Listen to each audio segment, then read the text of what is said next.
વિદ્યાર્થી મિત્રો, તો ધોરણ 11 સાયન્સ ભૌતિક વિજ્ઞાનમાં આપણે અત્યારે ચેપ્ટર નંબર 2 ચાલી રહ્યું છે અને જે ચેપ્ટર છે આપણું એકમ અને માપન. તો આ એકમ અને માપન ચેપ્ટર જે ચાલી રહ્યું છે એના આગળના વિડિયો લેક્ચરમાં આપણે ત્રુટીઓ વિશેની વાત કરી હતી. ત્રુટીઓના પ્રકારો છે, વ્યવસ્થિત ત્રુટિ વિશેની વાત કરી રહ્યા છીએ, અવ્યવસ્થિત ત્રુટિ વિશેની વાત કરી રહ્યા છીએ. એના ઉપરાંત આપણે લઘુત્તમ માપ ત્રુટિ કોને કહેવાય એના વિશેની પણ આપણે સંપૂર્ણ માહિતી મેળવી રહ્યા છીએ. હવે આજના વિડિયો લેક્ચરમાં આપણે અભ્યાસ કરવાના છીએ, ત્રુટિઓ વિશેનો જ અભ્યાસ કરવાના છીએ. પરંતુ જે આપણે અભ્યાસ કરવાના છીએ તે કઈ ત્રુટિ છે? નિરપેક્ષ ત્રુટિ, સાપેક્ષ ત્રુટિ અને પ્રતિશત ત્રુટિ. તો જોઈએ નિરપેક્ષ ત્રુટિ શું કહેવા માંગે છે, સાપેક્ષ ત્રુટિ શું કહેવા માંગે છે અને પ્રતિશત ત્રુટિ શું કહેવા માંગે છે. બરાબર,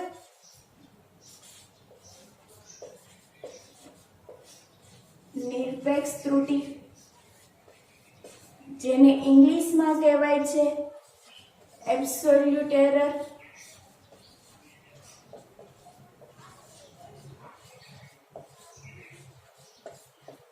સાપેક્ષ ત્રુટિ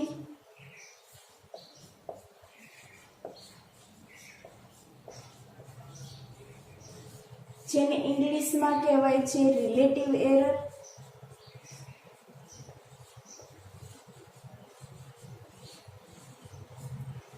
અને પ્રતિશત ત્રુટિ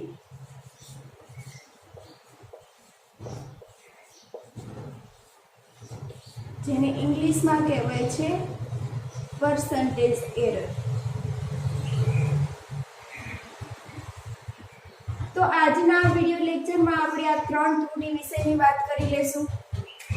એક છે નિરપેક્ષ ત્રુટિ, બીજું છે સાપેક્ષ ત્રુટિ અને ત્રીજું છે પ્રતિશત ત્રુટિ.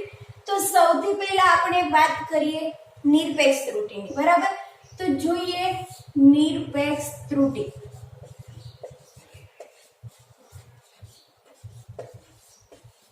જેને ઇંગ્લિશમાં કહેશું એબ્સોલ્યુટ એરર. બરાબર, તો આ નિરપેક્ષ ત્રુટિ એટલે શું? તો સૌથી પહેલા તો તમારે નિરપેક્ષ ત્રુટિની વ્યાખ્યા સમજવી પડશે, પછી તમને ખ્યાલ આવશે કે નિરપેક્ષ ત્રુટિ એટલે શું.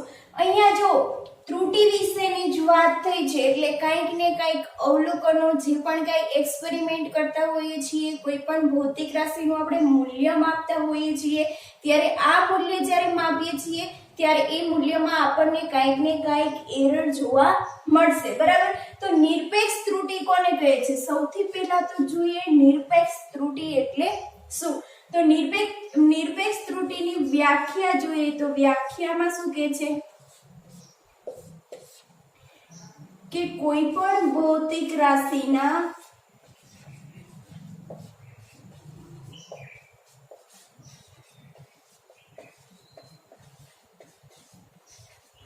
સાચા મૂલ્ય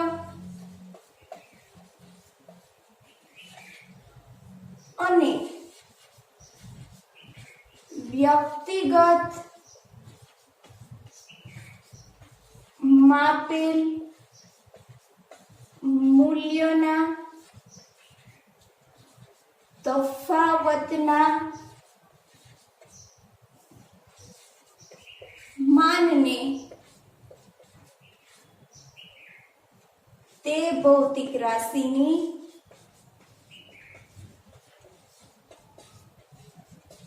નિરપેક્ષ ત્રુટિ કહે છે.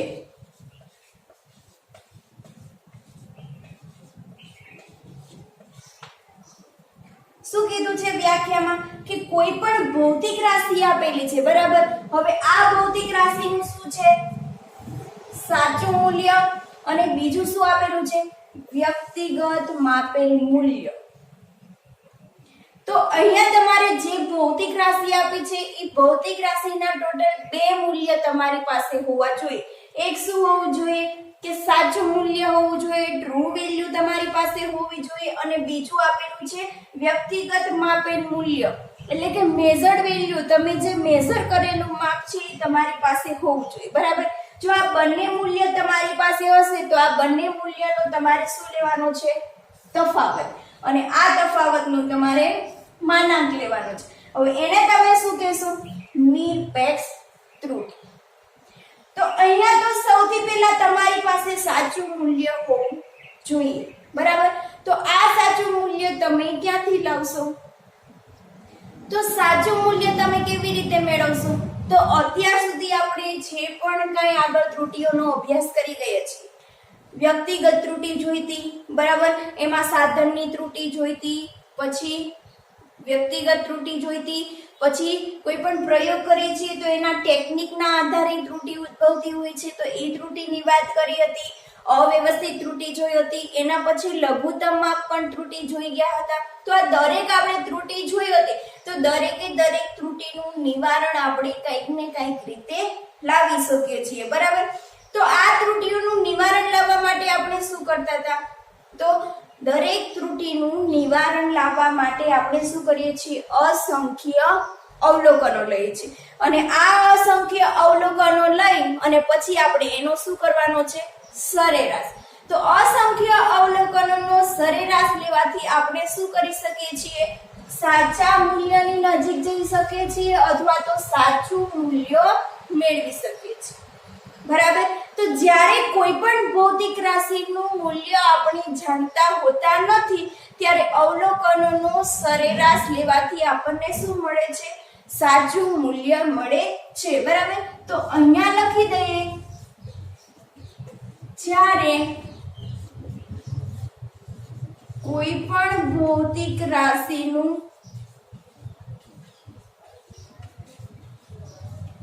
સાચું મૂલ્ય જાણતા નથી ત્યારે શું કરવાનું છે? અસંખ્ય અવલોકનોનો સરેરાશ લેવાનો, બરાબર? તો ત્યારે અસંખ્ય અવલોકનોનો સરેરાશ લેવાથી સાચું મૂલ્ય મેળવી શકીએ.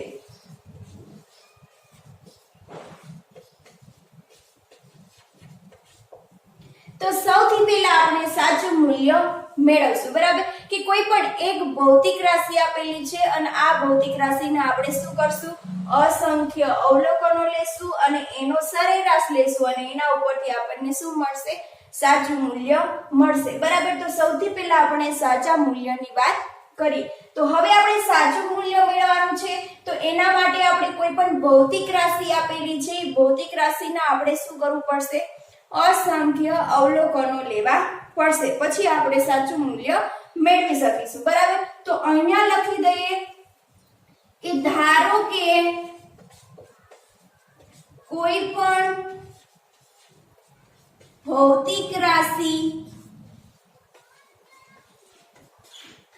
એ છે, કોઈ પણ ભૌતિક રાશિ અહીંયા આપેલી છે, કોઈ પણ ભૌતિક રાશિ એ લઈ લીધી છે. ભૌતિક રાશિ આપણે અત્યારે ધારી લીધી છે કે આ ભૌતિક રાશિ આપણી પાસે એ છે. હવે શું કરવાનું છે? આ ભૌતિક રાશિના અસંખ્ય મૂલ્યો આપણે અવલોકનો લેવાના છે. તો અહીંયા લખી દઈએ, ધારો કે ભૌતિક રાશિ એના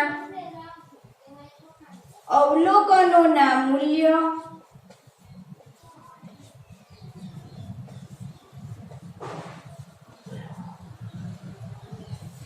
A1, A2, A3 આવી રીતે આપણને AN સુધીના અવલોકનોના મૂલ્ય આપણે લીધેલા છે. અત્યારે આપણે A1, A2, A3 AN સુધી દર્શાવીશું કે AN સુધીના આપણે શું લીધેલા છે?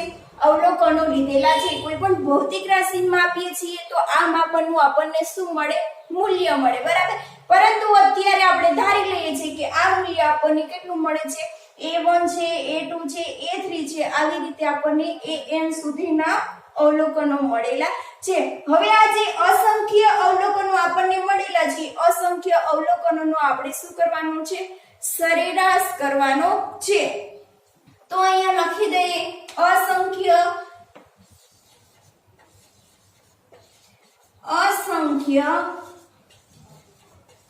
અવલોકનોનો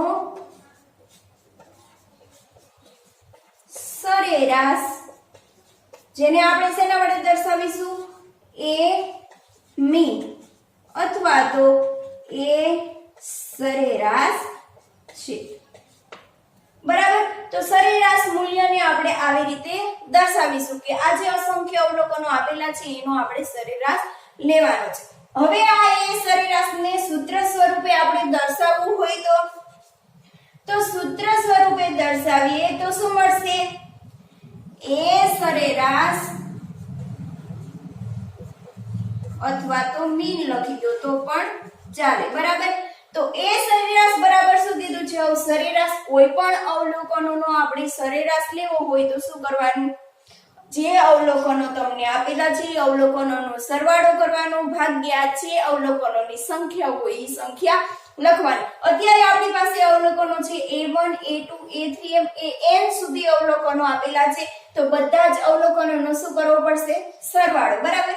તો a1 + a2 + a3 આવી રીતે + an સુધીના અવલોકનોનો આપણે શું કર્યો છે? સરવાળો. હવે એના ભાગ્યા અવલોકનોની સંખ્યા. તો અત્યારે આપણી પાસે અવલોકનો કેટલા આપેલા છે? n અવલોકનો આપેલા છે. તો નીચે આપણે શું કરી દઈશું? n. તો આ થઈ ગયું તમારું સૂત્ર સરેરાશ. હવે આ જે તમને એ સરેરાશ મળે છે એ સરેરાશ તમારું શું થઈ ગયું છે?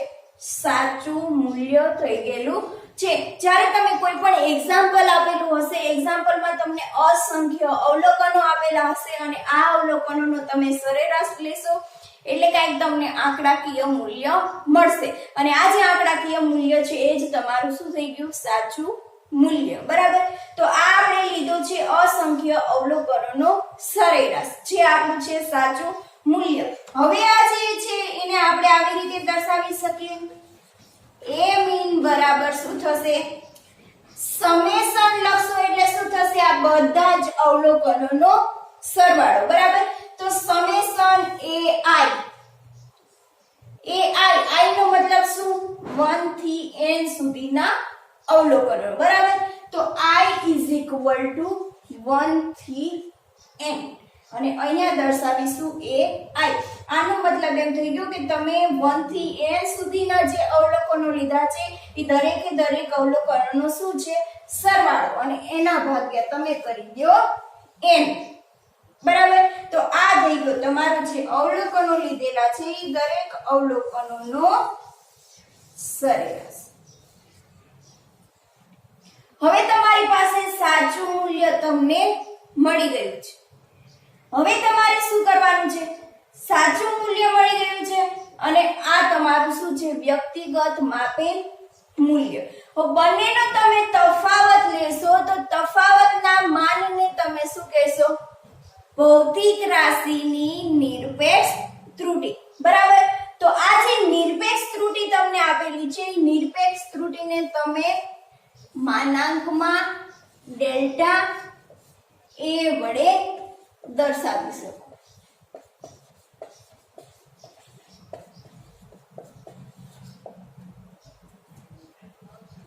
બરાબર. હવે અહીંયા જો શું કીધું છે? ડેલ્ટા a નામ આપેલું છે. બરાબર. ડેલ્ટા નો મતલબ આગળ શું થાય? તફાવત. બરાબર. એટલા માટે અહીંયા આપણે તફાવતની વાત થઈ છે માટે અહીંયા આગળ ડેલ્ટા લખેલું છે અને આ શું છે? એ છે આપણી ભૌતિક રાશિ છે. એટલે ભૌતિક રાશિના સાચા મૂલ્ય અને વ્યક્તિગત માપેલ મૂલ્યનો તફાવત અને એનો શું લીધો છે? મોડ. આનો મતલબ શું થાય? એનો માનાંક અથવા તો એનો માન. એને શું કહેવાય? નિરપેક્ષ ત્રુટિ કહેવાય. એટલે નિરપેક્ષ ત્રુટિને ડેલ્ટા a માનાંકમાં ડેલ્ટા a વડે દર્શાવી શકાય. હવે આપણી પાસે સાચું મૂલ્ય મળી ગયું છે. a મીન જે આપણું શું છે? સાચું મૂલ્ય છે. બરાબર. અને આપણે જે માપેલા મૂલ્ય છે એ કયા કયા છે? a1 છે, a2 છે,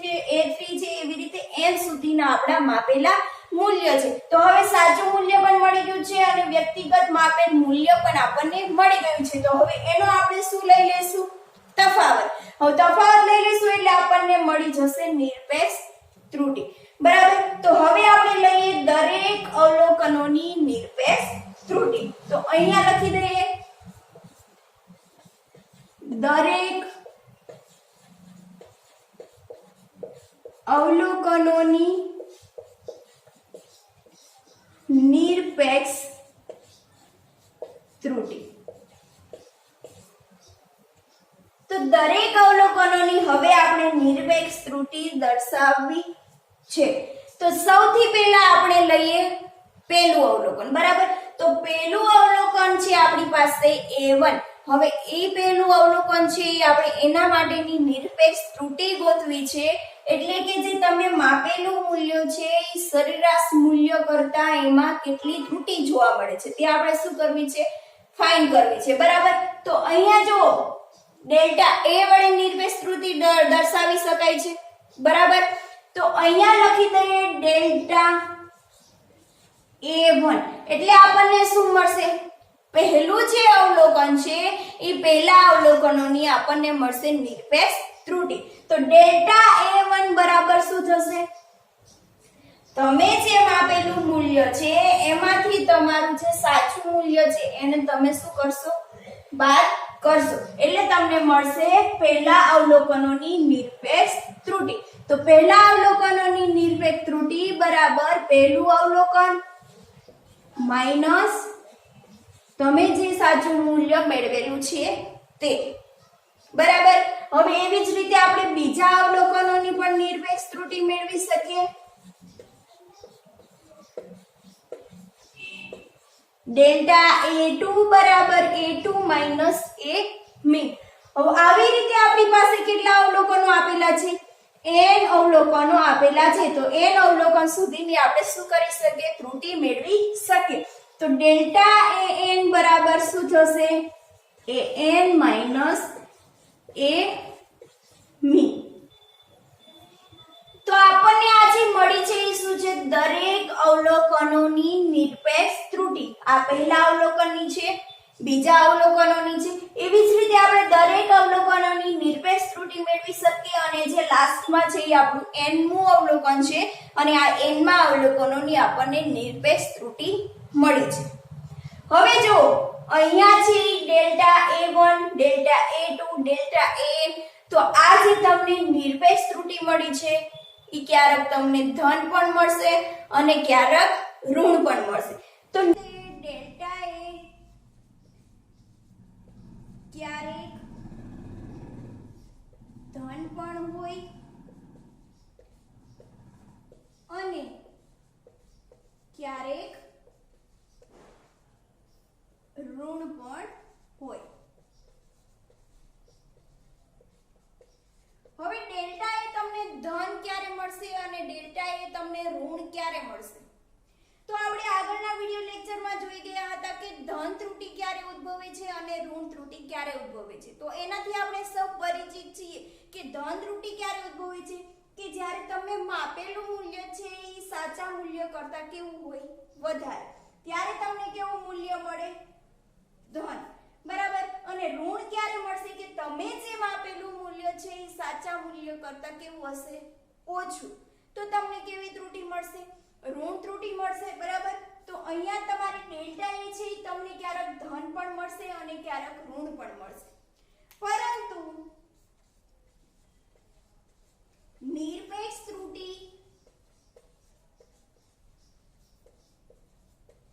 હંમેશા ધન જ હોય. કારણ કે ડેલ્ટા A નો માનાંક લેવામાં આવે છે.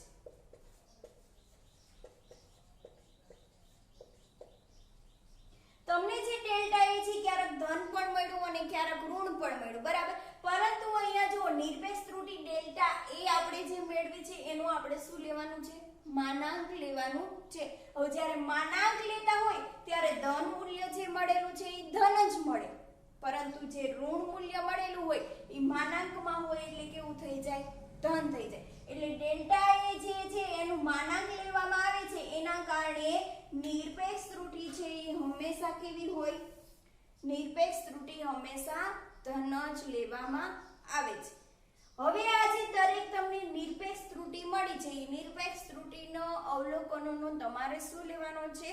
સરેરાશ. બરાબર. તો આ જે નિરપેક્ષ ત્રુટી દરેક અવલોકનોની નિરપેક્ષ ત્રુટીના સરેરાશ મૂલ્યને શું કહેવાય? સરેરાશ નિરપેક્ષ ત્રુટી કહેવાય.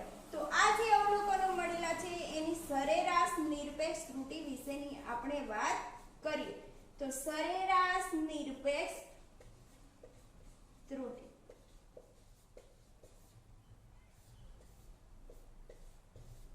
તો સરેરાશ નિરપેક્ષ ત્રુટી કોને કહેવાય? તો દરેક અવલોકનોની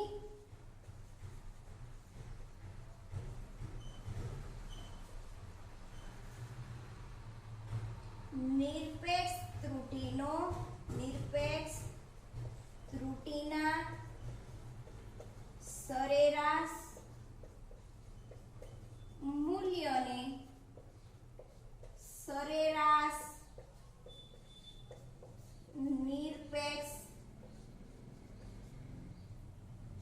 ત્રુટી કહે છે.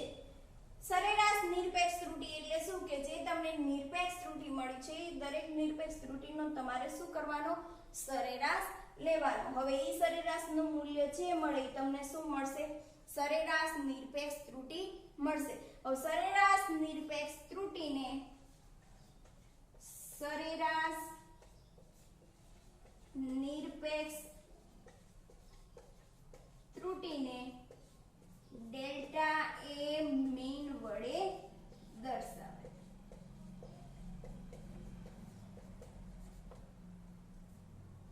બરાબર. તો હવે એને ઇક્વેશન સ્વરૂપે દર્શાવી હોય તો ડેલ્ટા એ મીન બરાબર શું થશે? દરેક નિરપેક્ષ ત્રુટીનો સરેરાશ લેવાનો છે. તો અહીંયા પેલી જે નિરપેક્ષ ત્રુટી છે ડેલ્ટા a1 છે. બરાબર. તો આ જે ડેલ્ટા a1 છે એનું આપણે શું દર્શાવવું પડશે? માનાંકમાં દર્શાવવું પડશે. તો અહીંયા લખી દઈએ ડેલ્ટા a1 માનાંકમાં વત્તા માનાંકમાં ડેલ્ટા a2. આવી રીતે n અવલોકનો છે ડેલ્ટા an માનાંકમાં દરેક નિરપેક્ષ ત્રુટી અને છેદમાં એના શું થશે? n અવલોકન, જે આપણને મળી જશે નિરપેક્ષ ત્રુટીનું સરેરાશ મૂલ્ય. બરાબર. તો હવે આ ડેલ્ટા એ મીન બરાબર સમેશન i = 1 થી n માનાંકમાં ડેલ્ટા એ i અને છેદમાં શું થશે? n. તો ઉપરનું જે ઇક્વેશન આપેલું છે એને આપણે આવી રીતે દર્શાવી શકીએ. આ જે સમેશનની નિશાની છે કે દરેકે દરેક નિરપેક્ષ ત્રુટી તમે જેટલી પણ છે એ દરેકનો તમારે શું કરેલું છે? સરવાળો અને છેદમાં આવે છે n. તો આ જે ઇક્વેશન તમને મળેલું છે ઇક્વેશન શેનું છે? સરેરાશ નિરપેક્ષ ત્રુટી.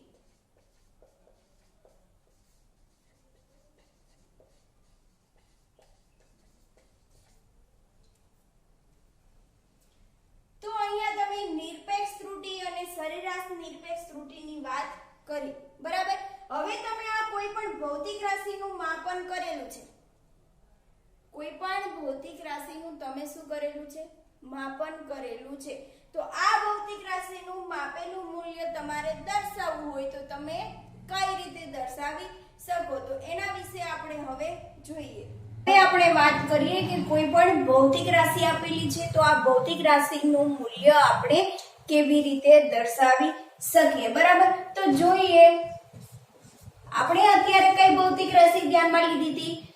એ ભૌતિક રાશિને ધ્યાનમાં લીધી હતી. તો આ એ ભૌતિક રાશિનું આપણે મૂલ્ય દર્શાવવું છે. તો ભૌતિક રાશિ એ નું મૂલ્ય,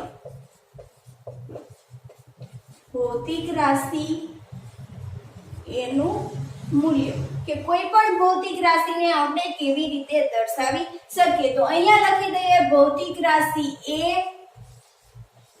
જે તમે ભૌતિક રાશિ લીધી છે એ ભૌતિક રાશિનું મૂલ્ય તમારે દર્શાવવું હોય ત્યારે તમને જે સાચું મૂલ્ય મળેલું છે એ સાચું મૂલ્ય આપણને કયું મળ્યું હતું? એ મીન.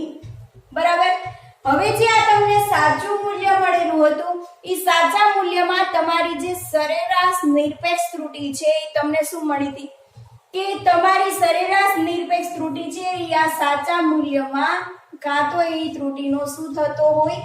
વધારો, અને કાં તો એટલી ત્રુટિનો તમારે શું થતો હોય? ઘટાડો. તો આપણે આવી રીતે દર્શાવી શકીએ કે સાચું મૂલ્ય તો આપણી પાસે એ મીન જેટલું હતું. હવે આ જે સાચું મૂલ્ય છે એમાં આપણે જે સરેરાશ નિરપેક્ષ ત્રુટિ ડેલ્ટા એ મીન મળી હતી એ ત્રુટિનો કાં તો તમારે એટલો વધારો થતો જોવા મળે અને કાં તો એટલી ત્રુટિનો તમારે શું થાય? ઘટાડો થતો જોવા મળે. તો આવી રીતે દર્શાવી શકીએ plus or minus A mean. હવે આ જે તમને મળી ગયું એ શું મળી ગયું? કે તમે જે ભૌતિક રાશિ ધારેલી હતી ભૌતિક રાશિનું તમને મૂલ્ય મળી ગયું છે. હવે તમારે વાત કરવી છે કે ભૌતિક રાશિના વિસ્તારની. કે તમે જે ભૌતિક રાશિ માપેલી છે એ ભૌતિક રાશિનો વિસ્તાર કેટલો છે, એટલે કે તમે ક્યાંથી ક્યાં સુધીનું મૂલ્ય તમે માપી શકો છો. બરાબર. તો આ જે તમારે છે સરેરાશ મૂલ્ય એમાંથી તમારી ત્રુટિ બાદ કરશો એટલે તમને ઓછામાં ઓછું મૂલ્ય મળશે. બરાબર. તો એ મીન માઈનસ ડેલ્ટા એ મીન, એટલે કે તમે ઓછામાં ઓછું આટલું મૂલ્ય માપી શકો છો. તમે જે ભૌતિક રાશિ ધારેલી છે એનું ઓછામાં ઓછું મૂલ્ય લેસ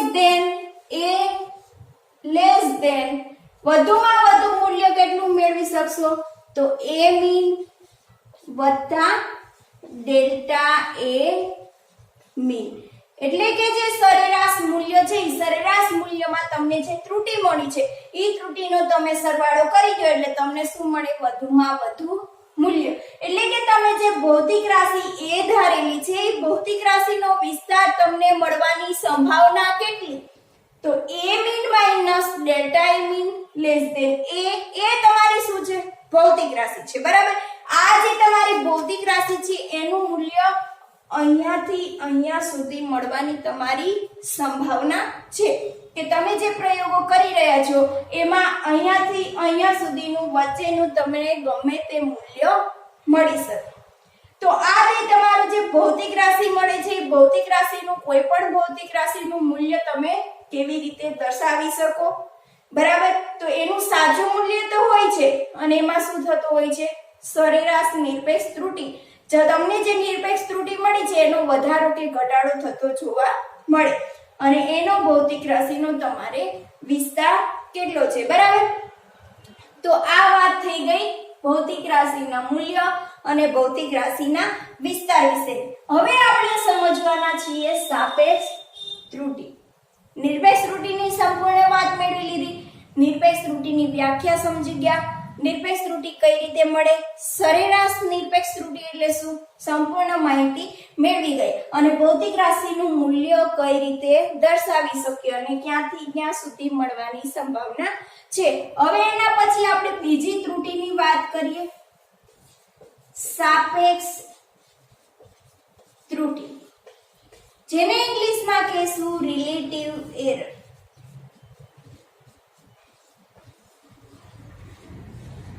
બરાબર. તો આ સાપેક્ષ ત્રુટિ એટલે શું?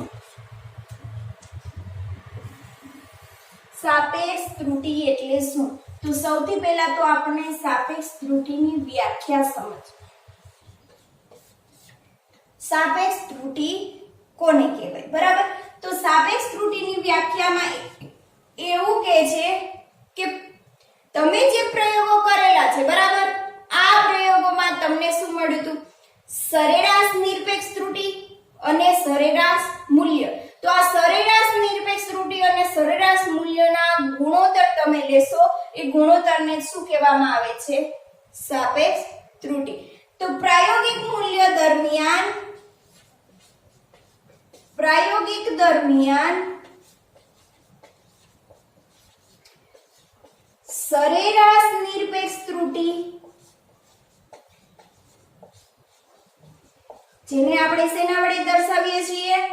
ડેલ્ટા એ મીન વડે. તો સરેરાશ નિરપેક્ષ ત્રુટી અને સરેરાશ મૂલ્ય, તો સરેરાશ મૂલ્યને શેના વડે દર્શાવીએ છીએ? એ મીન વડે. તો આ બંનેનો તમારે શું કરવાનું છે? ગુણોત્તર લેવાનો છે. તો સરેરાશ નિરપેક્ષ ત્રુટી અને સરેરાશ મૂલ્યના ગુણોત્તરને સાપેક્ષ ત્રુટી કહે છે.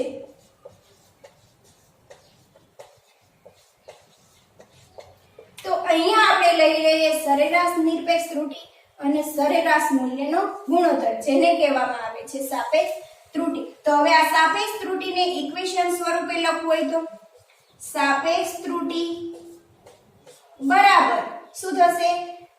સરેરાશ નિરપેક્ષ ત્રુટી અને છેદમાં થશે સરેરાશ મૂલ્ય. બંનેનો શું થશે? ગુણોત્તર, જેને કહેવામાં આવે છે સાપેક્ષ ત્રુટી. બરાબર. હવે એના પછી આપણે વાત કરીએ પ્રતિશત ત્રુટીની, જે આપણી કઈ ત્રુટી છે? ત્રીજા નંબરની ત્રુટી. તો જોઈએ પ્રતિશત ત્રુટી, જેને ઇંગ્લિશમાં કહેશું પર્સન્ટેજ એરર.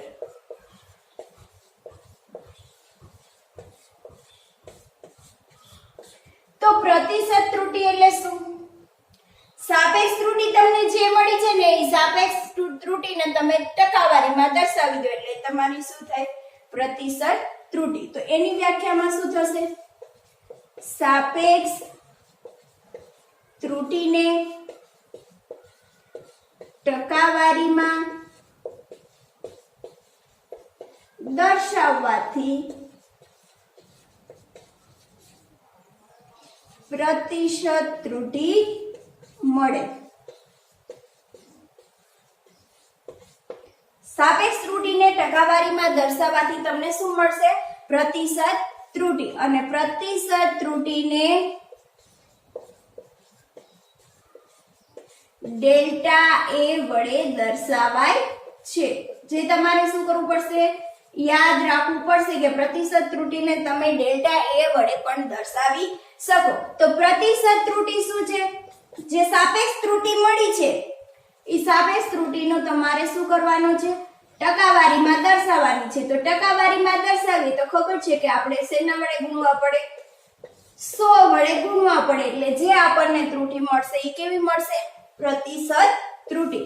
તો આ થઈ ગઈ છે તમારી પ્રતિશત ત્રુટી. તો અહીંયા આપણે ત્રણે ત્રણ ત્રુટી વિશેની વાત કરી ગયા છીએ: નિરપેક્ષ ત્રુટી, સાપેક્ષ ત્રુટી અને પ્રતિશત ત્રુટી. બરાબર. તો હવે તમને સંપૂર્ણ માહિતી ત્રણે ત્રણ ત્રુટી વિશેની તમને મળી ગઈ હશે. હવે અત્યાર સુધી આપણે ઘણી બધી ત્રુટીઓનો અભ્યાસ કરી ગયો છે. ત્રણ ત્રુટીઓના પ્રકારો વિશેની વાત કરી ગયા છીએ. બરાબર. તો અહીંયા હવે આપણને જેટલા પણ પ્રકારની ત્રુટીઓ મળે છે એ બધી જ ત્રુટીઓની થિયરી અહીંયા સંપૂર્ણપણે પૂરી થાય છે. હવે આપણે આગળના વિડિયો લેક્ચરમાં આ જે ત્રુટીઓનો અભ્યાસ કર્યો છે એના રિલેટેડ આપણને જેટલા પણ એક્ઝામ્પલ આપેલા હશે એ આપણે સોલ્વ કરવાની ટ્રાય કરશું. બરાબર. તો આ થઈ તમારી નિરપેક્ષ ત્રુટી, સાપેક્ષ ત્રુટી અને પ્રતિશત ત્રુટી.